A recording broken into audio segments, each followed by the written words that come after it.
আমি কি গঢ়িম? বৰ অসম গঢ়িম। কোনে গঢ়িব? গৌৰৱ গগৈ ডাঙৰীয়াৰ বৰ অসম নিৰ্মাণ কৰিব অখিল গগৈ আৰু লুৰিণজ্যোতি গগৈ, তিনিজন অসমৰ নৱ প্ৰজন্মই। হয়নে? সেই বৰ অসমত কোন থাকিব? মানুহ থাকিব, মানুহ থাকিব, না মুছলমান থাকিব, না হিন্দু থাকিব, না খ্ৰীষ্টান থাকিব। যিখন অসমত শংকৰ আজানৰ দেশ, সেইখন অসম আজি দীনদয়ালৰ ৰাজ্য বনাবলৈ গৈ আছে। আমি দিমনে? আমি নিদিওঁ। 16 চনৰ আগলৈকে ছায়ালা প্ৰধানমন্ত্ৰী হোৱাৰ আগত ভাৰতবৰ্ষৰ স্বাধীনতা সংগ্ৰামত 33 কোটি ভাৰতীয় মানুহে ইংৰাজক খেদি ভাৰতবৰ্ষ স্বাধীন কৰিছিল। হয়নে? যেতিয়া ভাৰতবৰ্ষৰ জনসংখ্যা 140 কোটি হ'ল, যেতিয়া ছায়ালা নৰেন্দ্ৰ মোদী প্ৰধানমন্ত্ৰী হ'ল, তেতিয়াই মানুহবোৰ ভাৰতবৰ্ষত নোহোৱা হ'ল। হয়নে? ভাৰতবৰ্ষত কি আহিল? মানুহৰ পৰিৱৰ্তে হিন্দু আহিল, মুছলমান আহিল, খ্ৰীষ্টান আহিল। আমি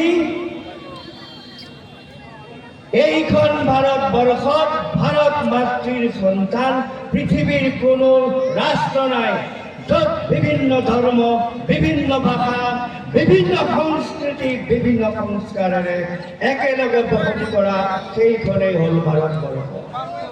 মনমোহন সিং, জৱাহৰলাল নেহৰুৰ পৰা ইন্দিৰা গান্ধী, মনমোহন সিং দিনলৈকে ভাৰতবৰ্ষ আছিল ধৰ্ম নিৰপেক্ষ দেশ। আমাৰ সংবিধান ধৰ্ম নিৰপেক্ষ। আমাৰ সংবিধানৰ প্ৰস্তাৱনাত ধৰ্ম নিৰপেক্ষতা উল্লেখ আছে।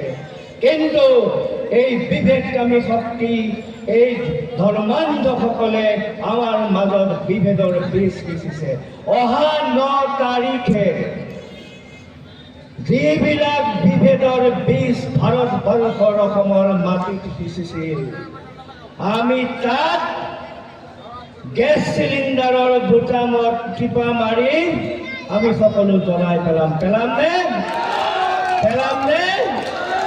আমি আমাৰ সন্তানক, আমি সকলোজন পিতৃ, আমি সকলো মাতৃ, আমি আমাৰ সন্তানক মানুহ কৰিব বিচাৰো, হিন্দু নহয়, মুছলমান নহয়, খ্ৰীষ্টান নহয়।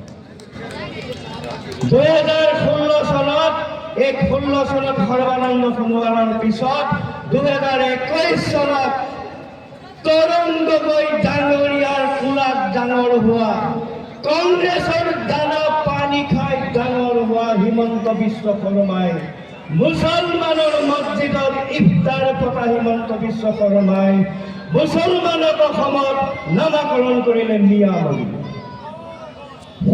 21 চনৰ আগত আমাৰ অসমত মিয়া শব্দটো আছিল নে?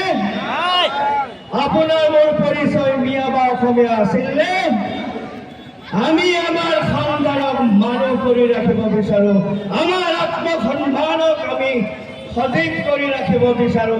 আমাৰ ধন দৌলত নাই, আমাৰ এটা বস্তুৱে আছে, সেইটোৱে হ'ল আল্লাহ দিয়া আমাৰ আত্মসন্মান। হয়নে? এই আত্মসন্মান কোনো